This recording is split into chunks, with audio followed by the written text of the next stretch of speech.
Hi, this short video is going to discuss models of supervision for level 2 fieldwork. So there are several different models to consider when thinking about how you want to supervise students on fieldwork, and there are advantages and disadvantages to each of these models that need to be considered. The first model is the one-to-one, which is the most common model. This is probably how you were supervised on your level 2 fieldwork. It is historically the mentorship model, where one occupational therapy practitioner mentors a student occupational therapy practitioner in their own way. This allows the student to learn from one particular person, their style, their way of doing things, their interactions with clients and all the rest of it in the context of whatever the facility is that they're working at. And it does create a bond between the fieldwork educator and the student. There are some downsides to it. For example, if it isn't a good match between the student and the fieldwork educator, that can be a very difficult experience for both of them. So absent any other people in the supervision model, a one-to-one model can be great if things are going well, and it can be very difficult if things aren't going well. One of the other disadvantages is if the fieldwork educator gets sick or needs to take a leave for some reason, there's no one else to take over. And often, as I've seen it happen, when something happens to the fieldwork educator, the student ends up in kind of a limbo and usually calls upset and wondering what they're supposed to be doing. So there can be downsides. The upside, again, is that direct teaching, direct modeling that happens between the fieldwork educator and the student, and that's a very powerful experience. So one of the other models to consider is the one that's in the article that's provided in the course by Kinsella and Pearson, and that's about a collaborative model.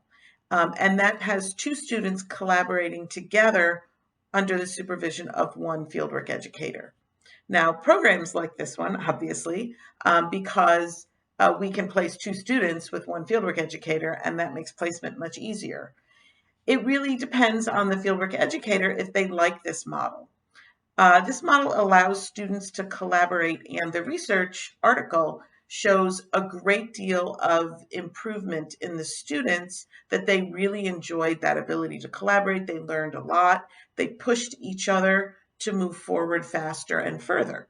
So it is definitely something to consider, and it allows the students to problem solve together in ways that can't happen in that one-to-one model. It allows them more opportunity for thinking and figuring things out that is not always allowed in the one-to-one model. It depends on the supervisor. It does require a little bit of planning, or a bit of planning on the fieldwork educator's part, to make sure each student has an adequate caseload to be at entry level at the end of the experience. Sometimes this involves taking some clients from another therapist. So sometimes it's combining caseloads that makes this work. So in larger departments, this is quite easy to effect. You can have a few clients from here, from here, and from here, allowing a little bit of leave for some of your other therapists to do some other projects, while the students are increasing their caseload and working with a full caseload. So it's really quite doable, not so much in a very small institution, but in a larger facility, it can be quite effective. The other model is two supervisors and one student. This is when supervisors essentially share a student.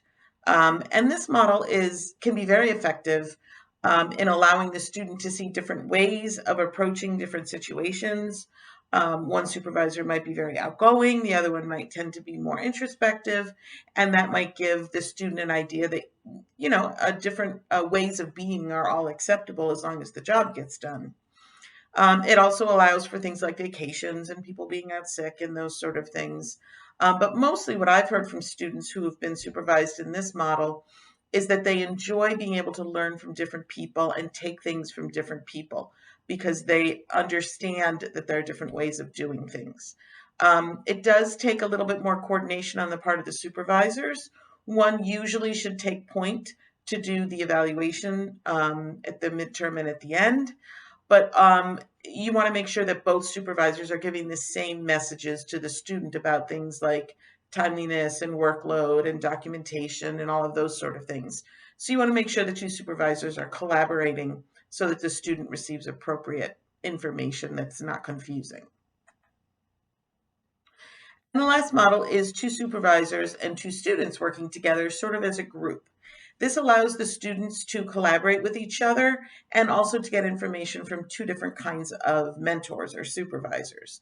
This is a lovely model, again, in a larger institution or a larger facility where you have several different therapists with different caseloads and you can mix and match.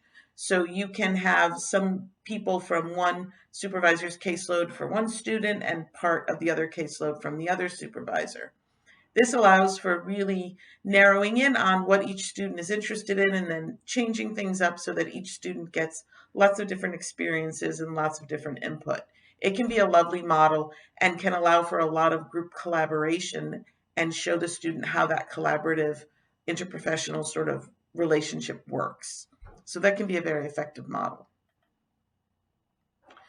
So when you're thinking about what sort of model of supervision, try to think, yes, there's the one-to-one model and it has its advantages and disadvantages, but try to think outside of that a little bit and consider if maybe a different model in your facility, in your department, might actually be more effective for both the supervisors and for the students.